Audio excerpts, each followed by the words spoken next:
তো hello friends, দেখো আমরা যাচ্ছি এখন গাজলডোবা ব্রিজে ঘুরতে। তো বন্ধুরা, তোমরা হয়তো এই জায়গাটার নাম শুনেছো না জানি না।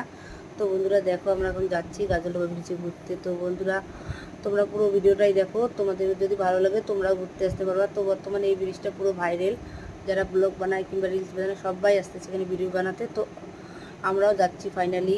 তো আমরা ভিডিও বানাতে যাচ্ছি না, যাচ্ছি আমরা ঘুরতে। তো ভাবলাম। তো বন্ধুরা, এই যে প্রায় আমরা গাজলডোবা ব্রিজে ঢুকেই পড়েছি। তো আমরা যেহেতু গাড়িতে আছি, সাইডে মানে ভিডিও করতে পারতেছি না, সাইড দিয়ে ভিডিও করলে ব্রিজটা পুরো সুন্দর লাগে। তো বন্ধুরা, এই যে চলে আসছি আমরা প্রায়। তো দেখো, এখন ঢুকে পড়তেছি। তো এই যে ব্রিজ থেকে মানে গাড়ি থেকে নাইমে এখন ফটোটা শ্যুট করতেছি ব্রিজের মাঝে। তার এই যে ফটো শ্যুট করতেছি দেখো। তারপরে হচ্ছে নৌকোয়। তো এখানে নৌকো মানে একজন 100 টাকা। তো তারপর আমরা গেলাম হোটেলে খেতে। তো এই যে আমরা হোটেলে ভাত খাচ্ছি এখন, যেহেতু আমার অ্যালার্জি চিংড়ি খাবো।